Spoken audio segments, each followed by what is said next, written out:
जो आपके सामने कार्यक्रम आ रहा है वो कितने कट में आ रहा है। जैसे मैंने ये कार्यक्रम बनाया, यूं बोल दिया पूरा का पूरा एक बार में, पर आपको ज्योतिषियों को पहचानने की आवश्यकता है। ज्योतिषियों को पहचानने की आवश्यकता है कि उनके कार्यक्रम कट कट कट कट करके कितनी बार आ रहे हैं। न तु मां शक्यसे द्रष्टुम् अनेनैव स्वचक्षुषा दिव्यं ददाति ते चक्षुः पश्य मे योगमैश्वरम्।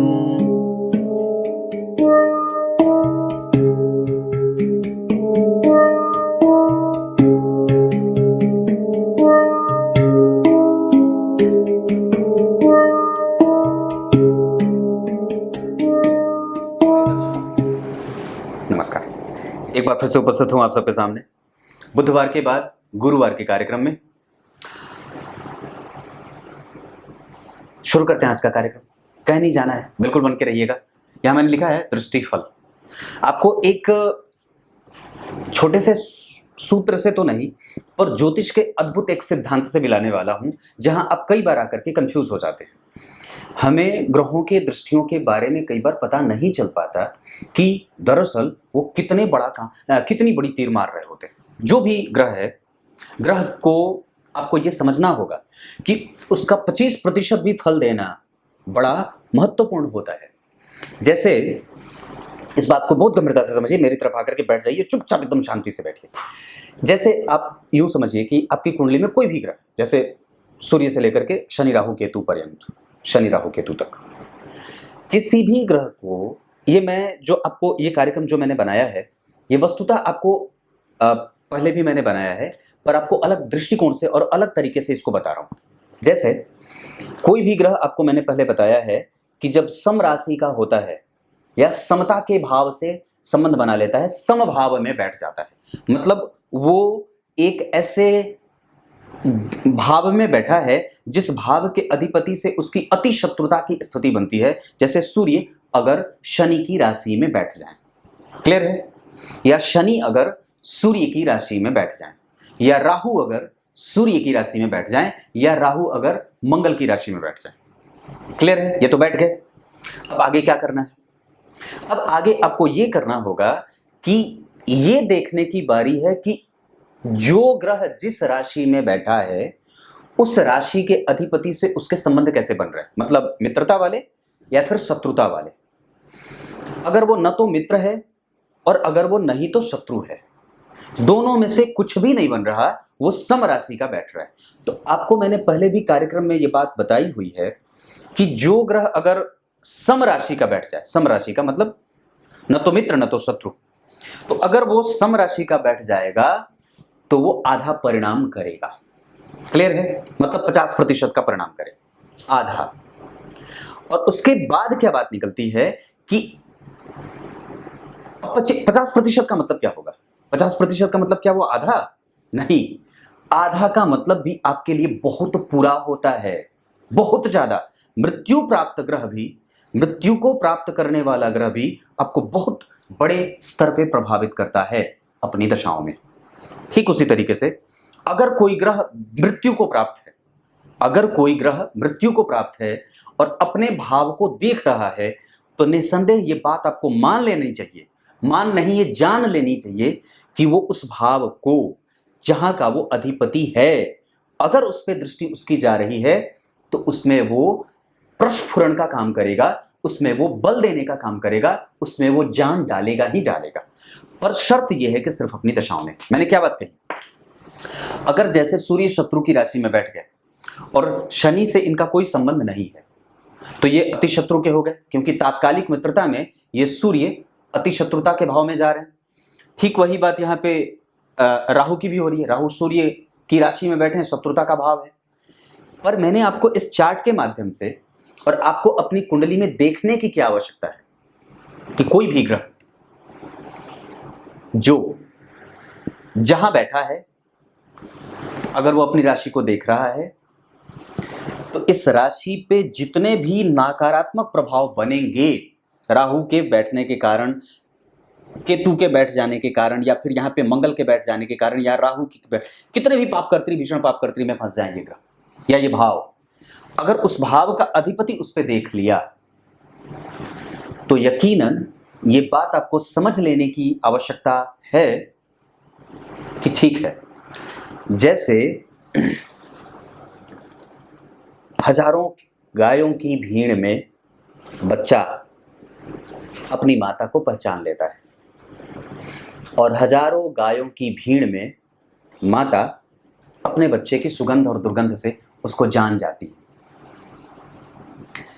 ठीक उसी तरीके से ये जो भाव का अधिपति है, सिंह राशि के अधिपति, मिथुन राशि के अधिपति, कुंभ राशि के अधिपति, मकर राशि के अधिपति, अगर उस राशि को देख मात्र लेंगे, दृष्टि उनकी पड़ जाए, मैंने क्या बात कही, अगर वो शत्रुता के भाव में भी बैठा हो, मृतप्राय होकर के भी बैठा, कई बार हम ये बात करते हैं कि वो ग्रह मृतप्राय है तो उसकी दृष्टि कमजोर हो जाएगी, निश्चित रूप से कमजोर होगी, पर ये बात इस बात पे निर्भर करेगी कि वो देख किसको रहे हैं, अपने घर को या वो किसी दूसरे के घर को देख रहे हैं। अगर वो अपनी राशि को देखेंगे तो 100% वो ग्रह उस पे बल देगा ही देगा और निश्चित रूप से अच्छा परिणाम देगा अपनी दशा में।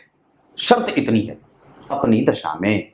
अगर वो ग्रह मृतप्राय होकर के भी बैठा है तो भी अगर वो नवांश कुंडली में बलवान हो रहा हो, डिग्री में, या नवांश कुंडली में अच्छे भाव के अधिपति होकर के अच्छे भाव में बैठ रहे हों, तो ये भाव भी उसका जागृत हो जाएगा अगर वो कमजोर होकर के बैठा है तो। उदाहरणार्थ, अगर शनि मृतप्राय हैं और अगर नवांश कुंडली में वो तुला राशि के उच्च के होकर के 16-17 अंशों पे चले जाएं, या फिर मान लो डिग्री भी खत्म कर देते हैं, अगर उच्च की अवस्था को प्राप्त कर जाते हो, या इसके पीछे का गणित चाहे कितना भी बुरा हो कि वो कुछ ऐसे अंश पे बैठे हैं जहां वो तुला के कभी हो ही नहीं सकते, कुछ ऐसी भी स्थितियां होंगी और बिल्कुल होंगी, तो फिर ऐसी स्थिति में भी आपको ये मान करके चलना होगा कि भाव का अधिपति अगर सिर्फ अपने भाव को देख रहा है तो आपको वो जरूर बल दे देगा और अपने भाव को जरूर ही, कितने भी वो कष्ट में वो भाव अगर जी रहे हो, वो भाव का अधिपति अगर उसको देख रहा है तो निसंदेह वो परिणाम प्राप्त कराएगा, पर अपनी दशा में। दूसरे नंबर पे दशा का मतलब यहाँ पे सूक्ष्म, प्राण और अंतर, मध्य अंतर भी होता है। अंतरदशा, प्राण अंतरदशा, सूक्ष्म अंतरदशा, इनमें भी वो ग्रह आपको जरूर कुछ ना कुछ देके जाएगा, छोटा सा प्रसाद ही सही, पर देगा जरूर। ये बात मैंने आखिर ऐसे इतनी मजबूती से क्यों कही है, इसके पीछे का तर्क बताता हूं। मैंने पिछले कई दिनों से ये बात समझी है कि जैसे कई लोग, जब मैं कुंडलियां देखता हूं तो उसके जन्म पे जाता हूं, जैसे कि वो 1967 में अगर पैदा हुआ तो 1967 से महादशा और अंतरदशा को चेक करता हूं, विशेषतया महादशा को।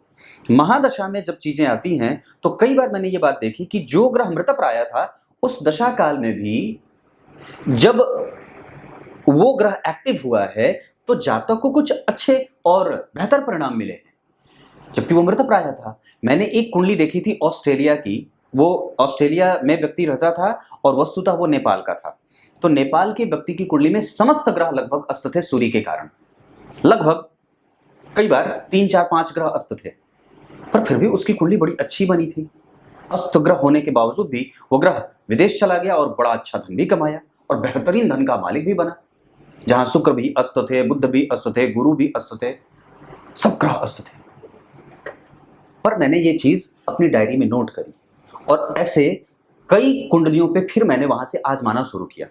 फिर मैंने इस चीज को देखा कि निसंदेह वो ग्रह अस्त है, वो ग्रह मृतप्राय है, पर अस्त ग्रह होने से क्या मतलब। मैंने अस्त ग्रह पे भी कई बार हालांकि कार्यक्रम बनाया है, पर फिर से दोबारा बनाना पड़ेगा मुझे, क्योंकि इस जो है वो इस चीज को क्लैरिफिकेशन की आवश्यकता है कि निसंदेह हम जिस चीज को लेकर के अभी तक उधेड़ बुन में फंसे हुए हैं कि ग्रह मृतप्राय है तो वो बल नहीं देगा, या कई बार हम उसमें फंस जाते हैं कि पंडित जी वो तो 0 डिग्री का बैठा है। नहीं, अगर वो 0 डिग्री का बैठा है तो सोच के देखिए कि अगर किसी व्यक्ति की कुंडली में अगर शुक्र 0 डिग्री के बैठे होते तो संतति होने ही नहीं देते, क्योंकि उसका वीर्य कमजोर था, क्योंकि उसका रज कमजोर था। अगर मंगल अस्त होकर के बैठे हैं तो वो बीमारियां दे सकते हैं, विलंब दे सकते हैं, एक्टिव हो सकते हैं देर से, दवाइयां खानी पड़ सकती है। ऐसा थोड़ी है कि वो एक्टिव नहीं होगा, या ऐसा थोड़ी है कि वो मतलब अपनी दशा में, प्रत्यंतर दशा में या सूक्ष्मांतर में वो परिणाम भी ना करे, बिल्कुल है, वो देगा। मैंने एक उदाहरण में बात कही थी जिसपे बड़ा अच्छा लगा था, कई लोगों को वो उदाहरण बड़ा अच्छा लगा था। और वो मैंने ऐसे कहा था कि एक सजी हुई दुल्हन हमेशा ये सोचती है मुझे दुनिया देखे ना देखे, मेरा पति मुझे देख ले। इस भाव का पति अगर देख लेगा, इस भाव का पति अगर देख लेगा, इस भाव का पति अगर शुक्र यहां बैठ करके उसको देख लेंगे अपनी सातवीं दृष्टि से, तो क्या इस भाव को प्रसन्नता नहीं महसूस होगी? और क्या सूर्य नहीं चाहेंगे कि मैं अपने ही भाव को देखूं? आप बाहर चले गए और यहां बैठ करके अपने घर को देख लिया तो निस्संदेह आपको ऋण से मुक्ति भी मिल जाएगी। मेरे कहने का मतलब है, हमें इस बात से बिल्कुल भी अपने आप को संदेह के दृष्टि में नहीं रखना चाहिए कि ग्रह अगर मृतप्राय है या ग्रह अगर मृतप्राय होकर के भी अपने भाव को देख रहा है, सिर्फ अपने भाव की बात कर रहा हूं, तो वो बल नहीं देगा। वो अपने भाव को देखा ना, तो भयंकर भीषण पाप कर्त्री में भी अगर ये भाव बैठा हो और अगर उस भाव के अधिपति की दृष्टि पड़ जाए तो निस्संदेह वो उस भाव को फ्लरिश करेंगे और जिस भाव का वो अधिपति है उसका वो परिणाम भी अवश्य देगा। आने वाले समय में आपको इसी तरीके से अस्त ग्रहों के बारे में चर्चा करने वाला हूं। कुछ इसी तरीके से आज के कार्यक्रम का समापन करते हैं। तब तक के लिए इजाजत दीजिए। कार्यक्रम के आरंभ में बोले गए गीता जी के श्लोक का अर्थ बताता हूं। दूसरे नंबर पर एक बात और कहता हूं, आप लोगों से मैं ये गुजारिश करता हूं, बताता हूं। सबसे पहले आप YouTube पे जितने भी लोगों को देख रहे हैं उसके कट को पहचानिए। आपके सामने जिसने वीडियो बना हैं, जो आपके सामने कार्यक्रम आ रहा है वो कितने कट में आ रहा है। जैसे मैंने ये कार्यक्रम बनाया, यूं बोल दिया पूरा का पूरा एक बार में, पर आपको ज्योतिषियों को पहचानने की आवश्यकता है। ज्योतिषियों को पहचानने की आवश्यकता है कि उनके कार्यक्रम कट कट कट कट करके कितनी बार आ रहे हैं। एक कार्यक्रम 20 मिनट का है, उसमें 10 कट लिए जा रहे हैं, मतलब है कि वो जरूर कहीं ना कहीं झोल है। झोल कैसे?